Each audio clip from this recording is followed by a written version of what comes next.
Oui, bienvenue à Parole autochtone, ici c'est Mélissa Mollen-Dupuis.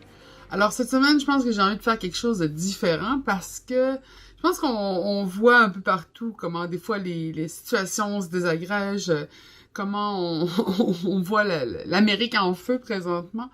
Et ça peut amener vraiment des sentiments d'inquiétude puis de stress. Mais cependant, des fois, il y a des bonnes nouvelles à travers la semaine et je trouve que c'est celles qui m'ont le plus accroché et que je veux souligner cette semaine dans le milieu des communautés autochtones.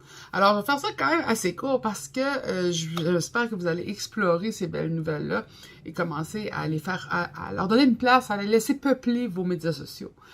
Première bonne nouvelle que j'ai vue cette semaine, c'est que Marvel va, pour le mois de novembre, qui est le mois de la culture Native American, ça se dit très mal en français, là, natif américain, mais plutôt autochtone, va donner la place aux artistes et aux personnages autochtones de Marvel, donc leur faire une place d'honneur en l'honneur de ce mois-ci.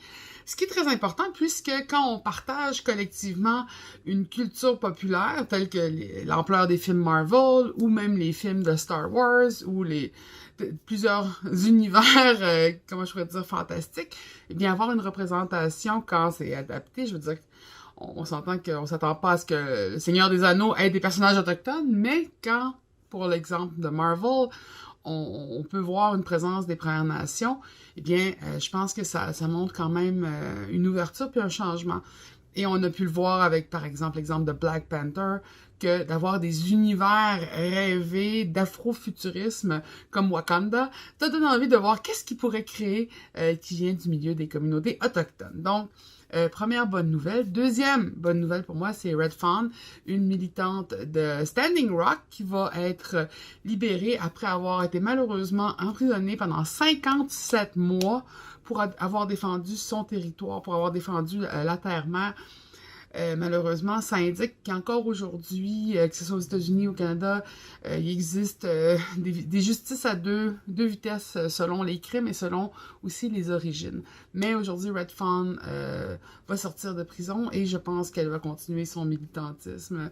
Les communautés sont prêtes à l'accueillir et à entendre son témoignage. Donc, très bonne nouvelle qui nous donne un peu d'espoir pour pouvoir voir les protecteurs de la terre et de l'eau reprendre leur place, c'est-à-dire sur leur territoire, dans leur communauté.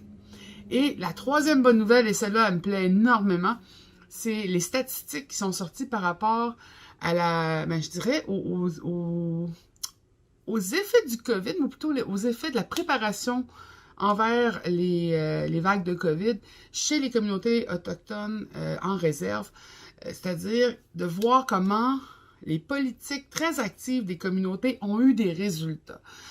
Présentement, on voit qu'au Canada, dans les communautés qui sont des réserves, il y a environ 482 cas de COVID qui ont été répertoriés. Malheureusement, il y a eu moins d'une dizaine de décès liés au COVID. Cependant, quand on compare dans les pourcentages avec la population canadienne, 80% des cas de COVID qui ont été signalés sont maintenant en rémission. Ça fait vraiment beaucoup moins de victimes, beaucoup moins de morts. Et Dieu merci, grâce aux réactions des communautés, grâce à des politiques quand même plus sévères et communautairement très portées par les membres des Premières Nations.